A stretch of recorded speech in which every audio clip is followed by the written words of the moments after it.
मुख्यमंत्री जयराम ठाकुर ने स्पीति घाटी के लोगों को दी करोड़ों की सौगात। 146 करोड़ रुपए की परियोजनाओं को किए लोकार्पण और शिलान्यास। कर्मचारियों के जनजातीय भत्ते और शीतकालीन भत्ते को बढ़ाने की भी की घोषणा। नेता प्रतिपक्ष मुकेश अग्निहोत्री ने मुख्यमंत्री पर बरसाए जुबानी तीर। कहा, स्वराज से आगे बढ़ने का मुख्यमंत्री ने नहीं किया प्रयास, केवल निभा रहे एमएलए की भूमिका। प्रदेश का नहीं हो रहा संतुलित विकास, हो रही बंदर बांट। लाल सोने से गुलजार सब्जी मंडी सोलन, लेकिन उचित मूल्य न मिलने से किसानों के हौसले प्रस्त।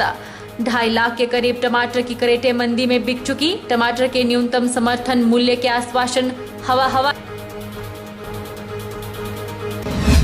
और किन्नौर जिले के सांगला चितकुल मार्ग तीसरे दिन भी नहीं हो पाया बहाल। मार्ग पर चट्टानों की चपेट में आने से 9 लोगों की हुई थी मौत। लोग जान जोखिम में डालकर टूटे पुल से नदी कर रहे पार। नमस्कार, आप देख रहे हैं HP 24x7। मैं हूं जनीशा। जुलाहा लाहौल स्पीति के काजा क्षेत्र के इतिहास में 27 जुलाई 2021 एक यादगार दिन के रूप में स्मरण किया जाएगा, क्योंकि मुख्यमंत्री जयराम ठाकुर ने आज के दिन वर्चुअल माध्यम से काजा में जुलाहा लाहौल स्पीति के लोगों के लिए लगभग 140 करोड़ रुपए की लागत की 19 विकासात्मक परियोजनाओं की शिमला से वर्चुअली आधारशिला रखी और लोकार्पण किए। वे खराब मौसम के कारण काजा का व्यक्तिगत दौरा नहीं कर पाए। मुख्यमंत्री जयराम ठाकुर ने शिमला से वर्चुअल माध्यम से क्षेत्र के लोगों को संबोधित करते हुए जनजातीय क्षेत्र में सेवाएं देने वाले कर्मचारियों के लिए जनजातीय भत्ता 450 रुपए से 650 रुपए और शीतकालीन भत्ते को 300 रुपए से 500 रुपए बढ़ाने की घोषणा की। उन्होंने कीमो में स्वास्थ्य उपकेंद्र खोलने, काजा में अग्निशमन उपकेंद्र खोलने और सामुदायिक स्वास्थ्य केंद्र काजा को नागरिक अस्पताल में स्तरोन्नत करने की घोषणा भी की। जयराम ठाकुर ने कहा कि वह स्वयं काजा में लाहौल स्पीति जिला के लोगों के बीच उपस्थित होकर विकासात्मक परियोजनाओं को क्षेत्र के लोगों को समर्पित करने के लिए इच्छुक थे। उन्होंने कहा कि उनके द्वारा आज रखी गई परियोजनाओं की आधारशिलाओं का कार्य निर्धारित समय अवधि में पूरा किया जाएगा, ताकि इस जनजातीय जिले के लोग इन विकासात्मक परियोजनाओं का लाभ उठा सकें। हमारे लाहौल स्पीति में बहुत सारी योजनाएं जिनका उद्घाटन होना था और बहुत सारी योजना जिनका शिलान्यास होना है, जो हमने वहां पर पहुंच करके करनी थी। और हमने अपनी ओर से माननीय मंत्री डॉक्टर रामलाल मारकंडा जी को अधिकृत किया और मैं उनको बधाई देता हूं। आप सबको भी बहुत बहुत बधाई देता हूं। आज बहुत सारी योजनाएं, जिन योजनाओं में मैं देख रहा हूं कि जिनका उद्घाटन हम कर रहे हैं, जो हेलीपैड वहां पर हाल में बना लगभग 48 लाख की लागत से, उसका हम उद्घाटन कर रहे हैं। एक संग्रहालय और पुस्तकालय भवन ताबो जो लगभग 75 लाख की लागत से बनकर के तैयार हुआ, उसका हम उद्घाटन कर रहे हैं। एक सामुदायिक भवन किब्बर का जो 80 लाख की लागत से बनकर के तैयार हुआ, उसका हम उद्घाटन कर रहे हैं।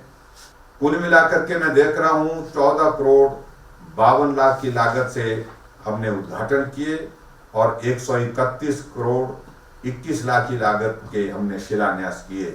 इन दोनों को, उद्घाटन और शिलान्यास को अगर हम दोनों को मिला करके देखें तो आपके विधानसभा क्षेत्र में आज 145 करोड़ रुपए के शिलान्यास और उद्घाटन हुए।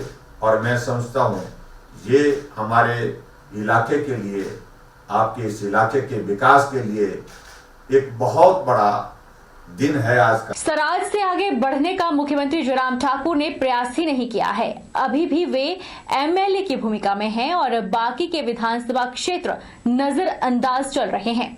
कुछ विधानसभा क्षेत्रों में बंदर बांट चल रही है। प्रदेश में संतुलित विकास नहीं हो रहा, यह कहना है नेता प्रतिपक्ष मुकेश अग्निहोत्री का। मंडी में आयोजित पत्रकार वार्ता में मुकेश अग्निहोत्री ने जयराम सरकार पर कई जुबानी तीर छोड़े।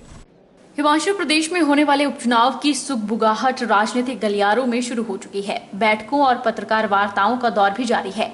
एक दूसरे पर आरोप प्रत्यारोप का मौका न ही भाजपा छोड़ रही है और न ही कांग्रेस। उपचुनाव को देखते हुए हिमाचल कांग्रेस ने मंडी में पत्रकार वार्ता का आयोजन किया, जिसमें मुकेश अग्निहोत्री ने जयराम सरकार पर जमकर निशाना साधा। मुकेश ने कहा कि मुख्यमंत्री केवल स्वराज तक ही सीमित रह गए हैं और एमएलए की भूमिका ही निभा रहे हैं, जबकि प्रदेश के बाकी क्षेत्रों में बंदर बंदर बांट चल रही है। नौकरियों में बड़े पैमाने पर बेईमानी हो रही है, चंद चहेतों की मदद ही की जा रही है और बेरोजगार आज भी सरकार की ओर नजर लगाए बैठा है कि उनसे कोई न्याय होगा। उन्होंने कहा कि सरकार का रवैया है कि अगर नौकरी देनी है तो कार्यकर्ता को ही देनी है, डेली वेज पे देनी है और आउटसोर्स पर देनी है, चोर दरवाजे से नौकरी देनी है। ये तौर तरीका कतई सहन नहीं होगा। कि मुख्यमंत्री जी ने अपनी कॉन्स्टिट्यूंसी को नर्स करने के सिवाय जो है सिराज से वो आगे बढ़ने का उन्होंने प्रयास ही नहीं किया और अभी भी वो सिर्फ एक एमएलए की भूमिका में है और जो मंडी की बाकी जितनी भी कॉन्स्टिट्यूंसीज हैं वो सारी कॉन्स्टिट्यूंसीज जो हैं नज़रअंदाज चल रही हैं और जो फंड्स का भी है वो भी बंदर बांट हो रहा है कुछ कॉन्स्टिट्यूंसीज में। वीरभद्र सिंह जी कहा करते थे सर्वत्र हिमाचल का सर्वत्र विकास, एक संतुलित विकास की बात की जाती थी, लेकिन यहाँ पे जो भी बजट आ रहा है उसकी बंदरबांट की जा रही है। जो भी नौकरियां आ रही हैं नौकरियों में बड़े पैमाने पे बेईमानी हो रही है और ना पब्लिक सर्विस कमीशन को ना सबऑर्डिनेट सिलेक्शन कमीशन को, सिर्फ चंद चहेतों की मदद हो रही है और आम जो मंडी का बेरोजगार है, जिले का बेरोजगार है, वो आज भी सरकार की तरफ नजर लगा के बैठा हुआ है कि उनसे कोई न्याय होगा। और ये तौर तरीका जो है कतई भी सही नहीं है कि सिर्फ नौकरी देनी है तो डेली वेज पे देनी है या आउटसोर्स से देनी है और चोर दरवाजे से देनी है और वो भी कार्यकर्ता को देनी है सिर्फ।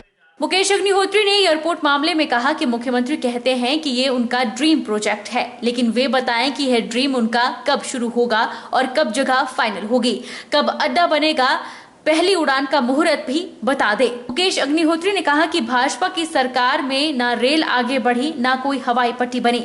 भाजपा सरकार ने 69 नेशनल हाईवे बनाने थे लेकिन एक भी नहीं बना है और 4 गुना मुआवजा देने की बात भी कही थी। मुकेश ने कहा कि जहां भी मुख्यमंत्री जाते हैं वहां लात घुसे लगने लगते हैं। और जो मंडी के लिए ये प्लान कर रहे थे, हमने तो पहले भी कहा था मुख्यमंत्री जी को टाइम बाउंड तरीके से मंडी का हवाई पट्टी बनानी चाहिए थी। अगर उन्होंने अनाउंस किया था तो उनको समयबद्ध, जो उनकी एकमात्र जो उन्होंने कहा कि ये मेरा ड्रीम प्रोजेक्ट है और यहाँ ये ड्रीम उनका कब शुरू होगा, कब उसके लिए जमीन फाइनलाइज होगी। मुख्यमंत्री जी ये 2-3 बातें स्पष्ट कर दें कि कब जमीन फाइनलाइज होगी, कब उस पे अड्डा बनेगा और कोई पहली उड़ान की कोई मुहूर्त जो है वो कोई अनाउंस कर दें कि उस दिन यहाँ पहला उड़ान होगी। तो इनके समय में ना तो प्रदेश में कोई रेल लाइन आगे बढ़ी है, ना कोई हवाई पट्टी बनी है, ना कोई नेशनल हाईवे बना है। 69 नेशनल हाईवे इन्होंने बनाने थे, एक भी नेशनल हाईवे नहीं बना। और ये जो मुआवजा देने की बात थी यहाँ पे कि 4 गुना मुआवजा दिया जाएगा जहाँ जहाँ ज़मीनें एक्वायर की जाएंगी, सरकारी जहाँ भी अदारे बनेंगे या निर्माण होगा। मुख्यमंत्री जी ये बताएं कि इलेक्शन मैनिफेस्टो के मुताबिक वो फैक्टर 2 वो कब लगाएंगे, कब जो है जिन लोगों की ज़मीनें एक्विजिशन की आप बात कर रहे हैं, कब तक आप उनको मुआवजे जो है फैक्टर 2 लगा के 4 गुना मुआवजे उपलब्ध करवाएंगे। आपने ये देखा ही है कि कुल्लू में जब गडकरी जी आए थे तो क्या प्रकरण हुआ, किस ढंग से जो है लोग मिलना चाह रहे थे, और ये पहली दफा हुआ है कि जहां मुख्यमंत्री जाते हैं वहां लात घूंसे लगने लगते हैं। नेता प्रतिपक्ष मुकेश अग्निहोत्री ने कहा कि प्रदेश सरकार भी किसानों के खिलाफ चल रही है। महंगाई ने सभी को परेशान कर रखा है। पेट्रोल, डीजल, गैस सिलेंडर महंगे हैं। डिपुओं के राशन की प्रणाली चरमरा गई है। प्रदेश में खनन माफिया हावी है। मुकेश अग्निहोत्री ने कहा कि मुख्यमंत्री कहते हैं कि विपक्ष के पास उनके सरकार के खिलाफ कोई मुद्दा नहीं है। उन्होंने कहा कि मुख्यमंत्री जी, आप अपनी आंख पर पट्टी लगाकर न रखो। जिन मुद्दों से प्रदेश की जनता परेशान चल रही है वे सारे मसले एक एक करके सामने आ जाएंगे। मुख्यमंत्री जी कह रहे हैं कि मेरी सरकार के खिलाफ तो कोई मुद्दा ही नहीं है। हमारा उनसे आग्रह है कि आंख पे पट्टी लगा के मत रखो। ये जिन मुद्दों से सारी जनता, प्रदेश की जनता जो परेशान चल रही है, वो सारे मसले जो हैं एक एक करके सामने आ जाएंगे, सारे मामले सामने आ जाएंगे और एक बहुत बड़ी मुद्दों की फहरिस्त जो है इस सरकार के खिलाफ खड़ी हो गई है। माफिया प्रदेश में हर तरफ दंदनारा है।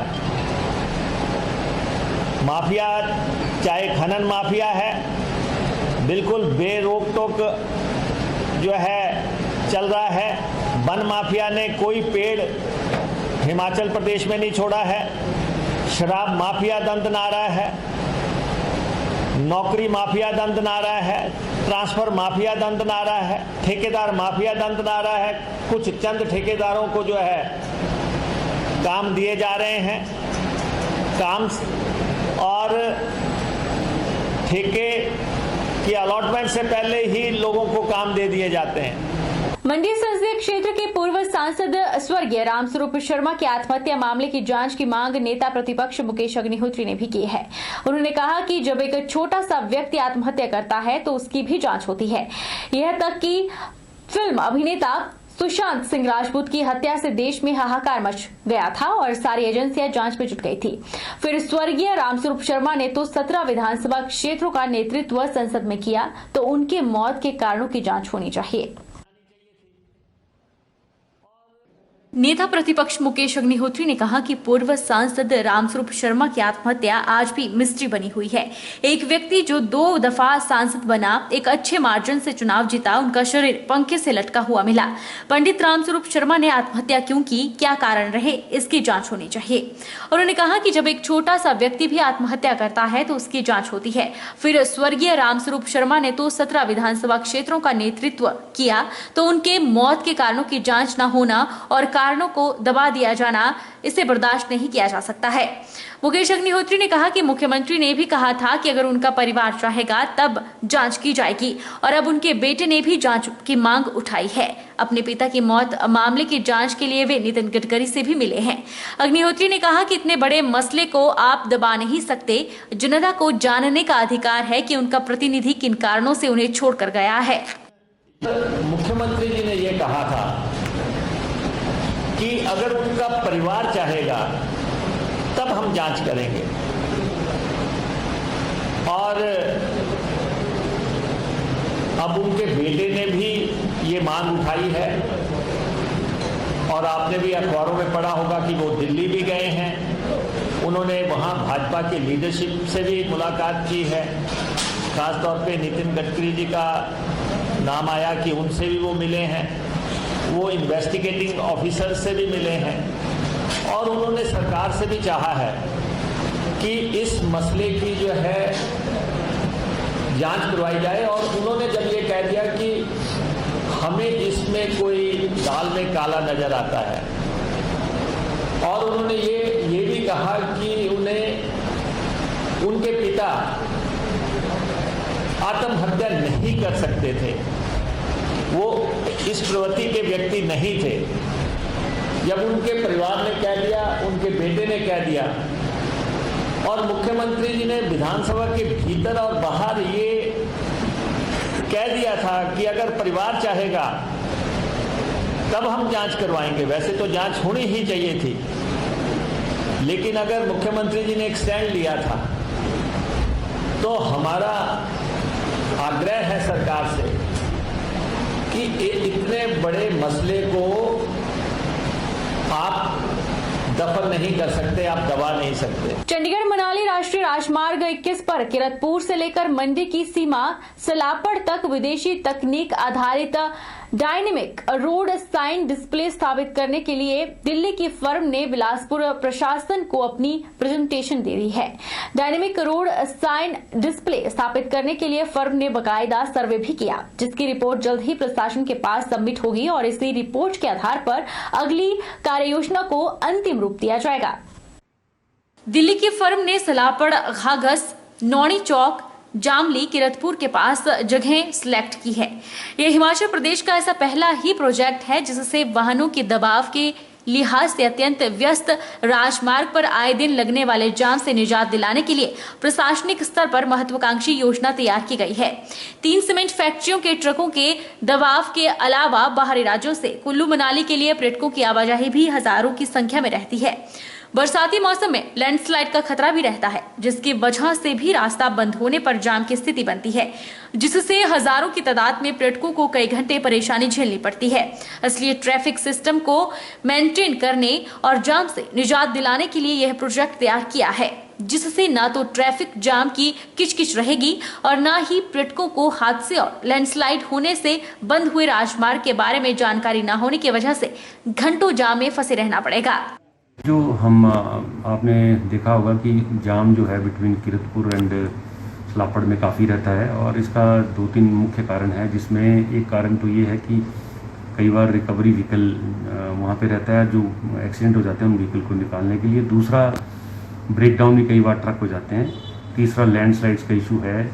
इनके कारण मुख्यतः जो है ये रोड बंद रहता है और इसमें जब जाम लगता है तो कम से कम 3 से 4 हज़ार गाड़ियाँ जो खड़ी हो जाती हैं और उनको फिर स्मूथली निकालना थोड़ा सा मुश्किल काम रहता है। तो हमने ये प्लान किया है कि हम कुछ लोकेशंस पे किरतपुर की तरफ में, नौणी की तरफ और घाघस की तरफ जो है हम डायनेमिक साइनेजेस लगाएंगे, ताकि लोगों को बिफोर एंड इन्फॉर्मेशन हो जाए। ये नहीं कि वो जब एक्सीडेंट साइट पे पहुंच रहा है या जहाँ पे ब्रेकडाउन वहाँ पहुँच रहा है वहाँ पे जाम लगे, उसको पहले इन्फॉर्मेशन मिल जाए कि आगे 3-4 घंटे का जाम है और इसमें रास्ता खुलने में वक्त लगेगा।